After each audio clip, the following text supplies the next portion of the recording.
개인적으로도 궁금하고 많은 분들이 아마 이런 감정적 어려움을 나이가 드시면서 겪는 분들이 많은 것 같은데 제가 이제 어떤 기사를 본 적이 있었는데 우리나라 이제 우울증 약 처방률이 OECD 국가 중에 최하위고 또 50대 우울증 환자들이 굉장히 늘어나잖아요. 그러니까 사실 이제 저도 나이가 들어가면서 그 나라는 걸 어떻게 존재를 어떻게 봐야 되는 건지 자아의 정체성이라든가 그 나의 삶에 대한 고민 같은 것들을 많이 하는데 이런 문제들은 좀 어떻게 바라봐야 될까요? 저희가 사실 이제 외로울 때 예. 우울감도 많아지고요. 그리고 사실은 그 외로움이라는 게 객관적인 수치가 아니라요. 주변에 사람이 있어도 외로울 수 있고, 주변에 결혼한 배우자가 있고, 가족이 있어도 외로우신 분도 많고, 우울증이 또 있으신 분도 있고 예. 그렇거든요. 그런데 사실 좀 작은 우울감은 저희가 일상생활에서 감기라고 이제 표현을 해요. 예. 정신건강의 감기다. 우리가 나는 평생 감기 한 번도 안 걸렸다. 이렇게 말할 수 있는 사람 없잖아요. 예. 그러니까 우울감이 올 때도 있는 거예요. 음. 근데 우울증이 이제 우울증으로 이제 심해질 그쵸. 경우에는 그럴 때는 이제 약물 치료도 필요하고 전문가의 도움이 필요하긴 한데 우리가 일상에서 우리가 할 수 있는 것도 많이 있거든요. 또 우리가 일상에서 할 수 있는 게 이제 활발하게 활동하는 것, 그 다음에 이제 다른 사람에게 도움을 주는 것. 이게 되게 의외인데 외로울 때 남한테 도움을 주는 게 도움이 된다고 아, 합니다. 도움을 받는 게 아니라 내가 네. 힘들어서 받는 게 아니라 거꾸로 도움을 네. 주는 우리가 거죠. 힘든 분이 있으면 우리가 가서 도와드리려고 그러잖아요. 근데 예. 그러면 또 맞기도 하고 이게 좀 싫어하시기도 하고 오히려 좀 피하기도 하고 그렇게 되시잖아요. 그런데 그분들한테 오히려 다른 분들을 도와줄 기회를 주시면 또 그걸 도와주다가 보면서 저희가 좀 더 좀 좋아지는 게 있어요. 예. 그게 사실 뇌과학적으로 보면 helpers high라는 게 있어요. 헬퍼스 도움을 하이요. 줄 때 예. 약간 이런 정말 기쁨이 있는데 음. 근데 이 도움을 줄 때 기쁨이라는 게 이렇게 생각하시면 되는데 우리가 외로움이라는 게 뇌의 입장에서 보면은 굉장한 큰 위협입니다. 아. 주변에 사람들이 없다고 인식하는 게 우리가 뇌에는 목적이 살아남는 거예요. 예. 우리가 살아남아야 되는데 주변에 사람이 없다는 건 이건 굉장히 위험한 거죠. 그렇게 되기 때문에 더 점점점 사람 관계에 민감해지고 사람들이 그냥 편하게 하는 말도 나한테 나쁜 의미로 한 거 아니야 그러니까 우울할 이렇게. 때는 네. 그 굉장히 그런 것이 더 저 같은 경우에도 그 증폭되는 것 같아요. 네. 그러니까 뇌의 기제인 거예요. 뇌는 그러니까 사람 관계 자체가 자기한테 위협인 거예요. 예. 그러니까 더 민감하게 반응을 하게 되는데 도움을 줄 때는 우리가 꼭 뭘 되돌려 받을 생각을 안 예. 하고 주는 거잖아요. 그러면 인간 관계 어떤 관계 형성이 아주 작은 거라도 관계 형성이 있으면서 우리가 서운함을 느낄 필요가 없는 그런 안전한 관계이기도 하고 예. 그런 의미가 있다고 설명을 하기도 해요. 보통 저희가 감정적으로 좀 우울하고 그런 거 지속되면 도움을 청하라고는 얘기 많이 네. 들어봤었어도 내가 오히려 네. 도움을 주는 거, 뭐 봉사활동을 하거나 이런 네. 것들을 좀 하는 것 자체가 오히려 네. 훨씬 뭘 더 그러니까 뭐 예. 반려동물 그러니까 돌봐주는 것도 도움이 된다고 아, 하죠. 이 반려동물을 가장 사랑하는 사람들은 그것도 일종의 그 도움을 주는 네네네. 돌봐주는 거니깐요. 그렇군요. 네. 그리고 이제 보통 또 저는 궁금한 게 약간 남성분들 얘기해서 그런데 좀 제 문제기도 하니까 저도 겪어야 될 문제고 보통 그 퇴직한 이후에 자아 정체성이라고 그러나 네. 이런 것들을 좀 혼란스러워 하시거나 내가 이제 뭐 하고 살았는지 모르겠다 이렇게 얘기하시는 분들이 의외로 많아요. 네. 스마트 에이징을 하기 위해서 사실 이런 것들 실체를 잘 알아야 될 것 같은데 이런 것들은 어떻게 해야 됩니까? 저희 문화가 비교를 너무 많이 하는 문화잖아요, 한국 문화가. 그쵸. 비교를 하다 보니까 또 이게 좋은 직업이니까 이걸 해야 된다. 꼭 내가 원하는 게 아니더라도 그런 걸 추구하기 쉽고요. 예. 인간관계도 엄마들이 그냥 공부 잘하는 애들이랑 사귀어야지 너도 공부 잘하게 된다. 이런 거 있잖아요. 예. 그러니까 나이 들면 좀 더 막 커넥션 좋은 분, 막 예. 스펙 좋은 사람들이랑 우리가 살아서 네트워킹을 해야 된다. 그쵸. 그런데 그런 관계는 우리가 의미를 주는 관계가 아니거든요. 아. 그래서 저희가 너무 그런 거에 집중하지 말고 저희가 정말 그런 관계가 아니더라도 정말 작은 관계에 내가 의미가 있다고 생각하면 그 관계는 의미가 있는 거고요. 예. 그런 관계들을 많이 만드는 게 우리 삶에 도움이 되는 것 같아요. 근데 의외로 이렇게 정체성을 고민하시는 분들 중에 좀 잘 하시는 분들은 의미 있는 자기 일을 찾고 그 나름대로 네. 주변에 의미 있는 관계가 있는 것 같아요. 교수님 말씀 듣고 생각해 보는데 이걸 못 찾고 있는 사람들은 어떻게 해야 됩니까? 저희도 이제 한 걸음 한 걸음 해나가야 돼요. 우리가 어. 갑자기 내가 의미 있는 관계를 많이 만들겠다 어렵잖아요. 어렵죠. 제 친구 중에 이제 예. 그러니까 독일 친구인데 그런 워크숍을 해요. 예. 나이 드신 분들 상대로 행복, 한 의미 이런 걸 워크숍을 하는데 이제 숙제를 내주는 거예요. 오늘 하루 동안에 이제 새로운 관계를 아주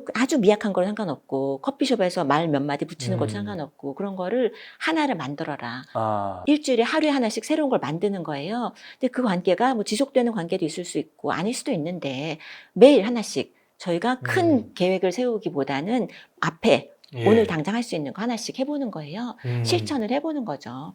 그러다 보면 저희가 좀 더 할 수 있는 기술이 생기거든요. 우리가 사회관계도 약간 기술이 필요하고 예. 그런데요.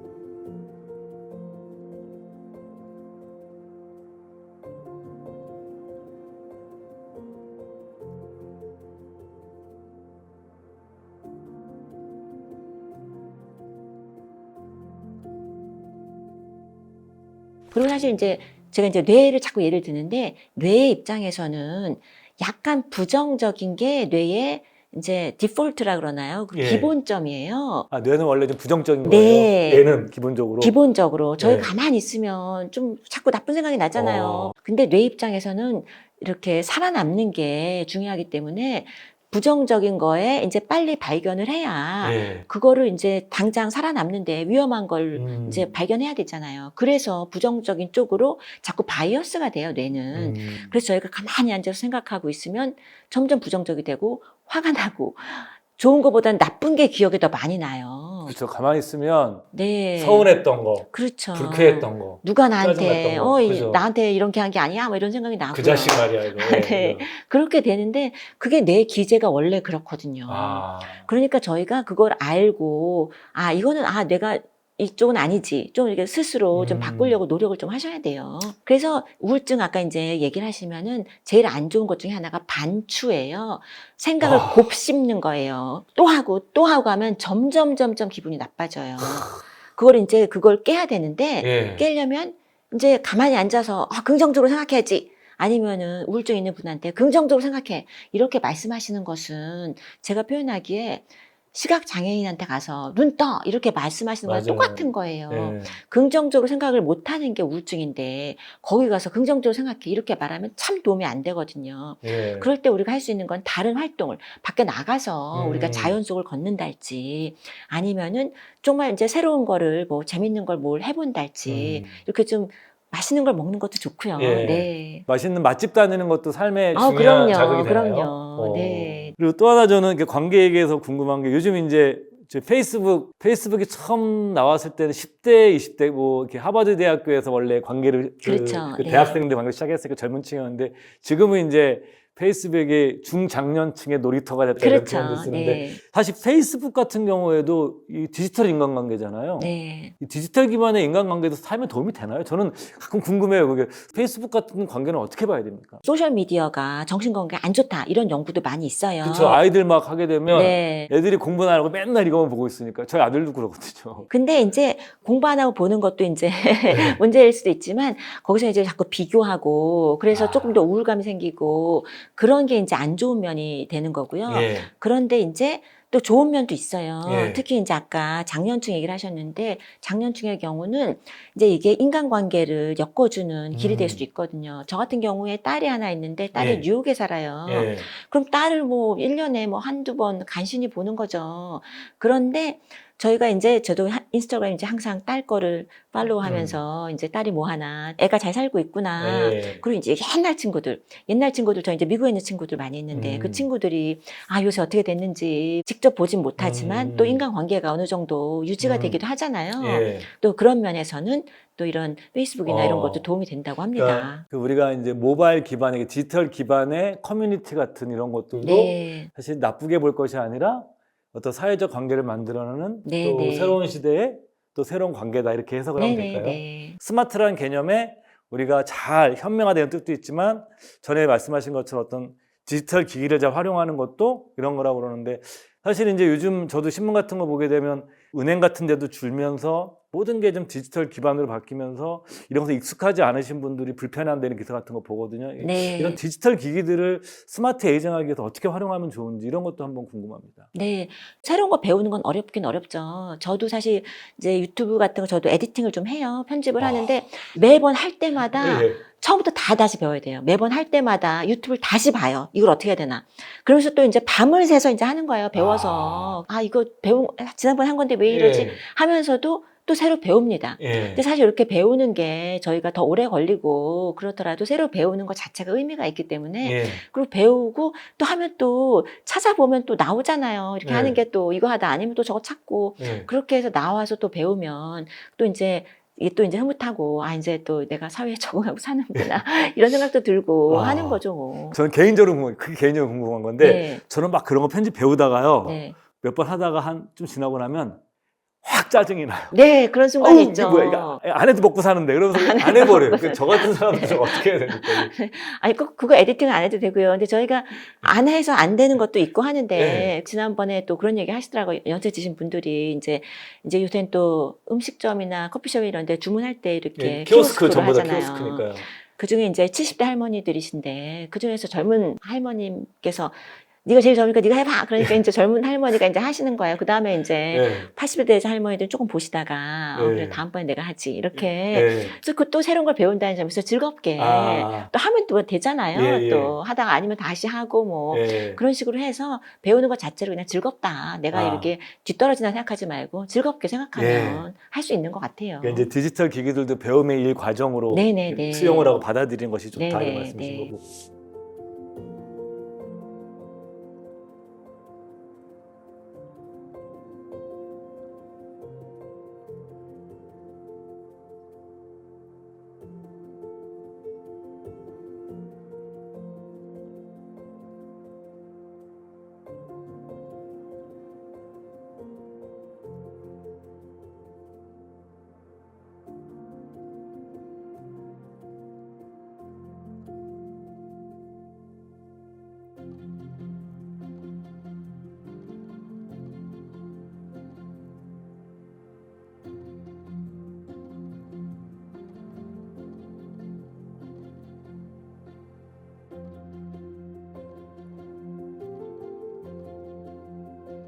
항상 이렇게 노후 준비 하면서 항상 얘기하는 게 마지막에 어디서 살 것이냐 이게 네. 공간이잖아요. 그리고 또 우리나라 분들이 지금 대다수가 돌아가시는 곳은 병원과 요양병원이지 않습니까? 우리나라 같은 경우에는. 여러분 내가 나이 들어서 산다라는 내 공간의 의미도 좀 많이 좀 달라질 것 같은데 그 심리학의 시각에서 과학의 시각에서 공간을 어떻게 살 공간 이런 것을 어떻게 봐야 되는지 그런 것도 좀 알려주시죠. 이제 심리학에서 나오는 용어 중에 aging in place, 그래서 내가 있는 곳에서 나이 들기 그런 이제 분야가 있어요.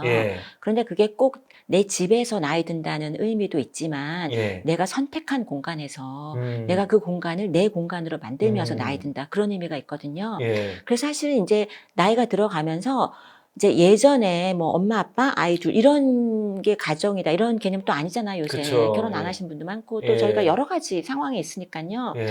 그런데 이제 점점 늘어가는 게 이제 코하우징이라던가 또 이제 어떻게 공동적으로 어떻게 살 것인가 아니면 내 공간이 있는데 또 이제 또 공동으로 하는 공간도 있고 같이 거기서 같이 있기도 하고 또 내 공간도 있고 이런 새로운 그런 이제 삶의 터전 이런 것들이 점점 좀 늘어가는 것 같아요. 우리나라 같은 경우 아직까지 그런 건 뭐 시니어 타운 일부만 있고 아직까지 그 자발적으로 커뮤니티는 뭐 귀촌 같은 분들이 계신데 이런 것들이 이제 유럽이나 미국에서 많이 보셨을 텐데 그런 거 많아지고 있죠.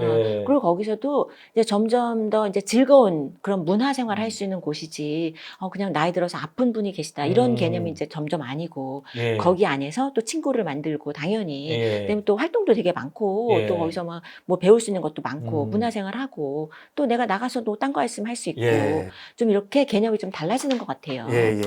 장수 연구 중에 그 블루존 프로젝트에 대한 얘기도 하셨고 이 책을 보면 마지막 부분에 오키나와 연구, 오키나와가 이제 아시아 지역 장수 연구로는 가장 유명한 걸로 제가 알고 그렇죠. 있는데 그 건강한 장수죠. 그게 아픈 장수가 맞습니다. 아니라. 네, 네. 오키나와를 가서 우리가 얻을 수 있는 시사점이나 이런 것이 어떤 것이 있을까요? 오키나와에서 이제 유명한 게 이제 1어루 이키가이라 그러나요? 그 이제 삶의 의미, 삶의 의미. 아침에 눈을 뜰 의미 이런 예. 게 이제 중요하다고 합니다. 그런데 예. 그 아침에 눈을 뜰 의미라는 게 그러니까 우리가 무슨 대단한 이 세상에 기여해야 되는 게 아니라 내가 정말 정원을 가꾸고 친구 만나고 아니면 손주, 뭐 증손주, 예. 거기서는 또 이제 증손주 봐주는 게 또 이제 중요하다고 해요. 오키나와는요. 내 손주가 아니라 이제 더 이제 아래 세대까지. 그래서 그렇게 삶의 의미를 찾고 그런 것이 정말 장수의 가장 중요한 게 아니냐 이런 예. 말씀들을 합니다. 저는 오키나와 옛날에 한번 자료를 읽은 적이 있는데 거기는 돼지고기를 구워 먹지 않고 삶아서 먹는다. 그래서 돼지고기는 삶아서 먹는 게 훨씬 중요하고 이게 장수의 비결이다 이런 얘기를 들은 적이 있었는데 네. 그거보다 더 중요한 게 네. 옛날에는 정말 우리가 예. 장수 연구할 때는 항상 음식 연구를 막 하려고 들었어요. 예. 이게 생선이 아니냐, 뭐. 그렇죠. 생선 많이 어. 먹고 돼지고기 삶아 먹고 네. 그다음에 오키나와 사람들은 저희처럼 배부를 때까지 먹지 않고 배에 뭐 8알까지만 배고프면 8알까지 먹고 네. 뭐 이런 거를 저도 이 책에서 나오더라고요. 내용이. 네네네. 그런 것도 한번 네. 봤었는데 그런데 보면 오키나와에서도 보면은 정말 그 야채라던가 콩이라든가 이런 거는 엄청나게 많은 양을 드시더라고요. 예. 거기서 평균을 드시는 양을 보니까. 그래서 이게 음식 자체가 아니라 건강하게 이제 활동을 하고 또 의미를 찾고 예. 또 친구들 뭐 몇 명 친구, 가까운 친구 또 평생지기 친구가 예. 또 같이 간다고 가는. 하더라고요. 예.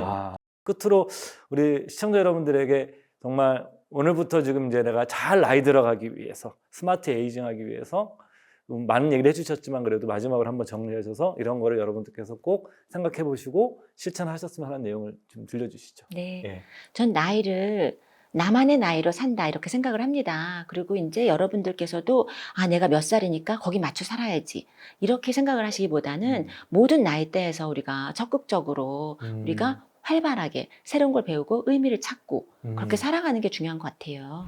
제가 이제 오늘 서울대 심리학과 한서원 교수님 모시고 우리가 스마트 에이징 그 뇌과학, 인지과학의 입장에서 측면에서 바라봤을 때 어떻게 하는 것이 잘 늙어가는 것인가, 나이 들어가는 것인가에 대해서 그 비결을 알아봤는데요. 저 오늘 여러분들과 마치면서 제가 이 책을 읽으면서 가장 저한테 이렇게 와 닿았던 문장을 여러분들 같이 읽으면서 저는 이걸 마치려고 그러는데 딱 한 문장인데 인간은 그 어떤 작은 단위의 시간에서도 새롭게 태어날 수 있는 존재이다.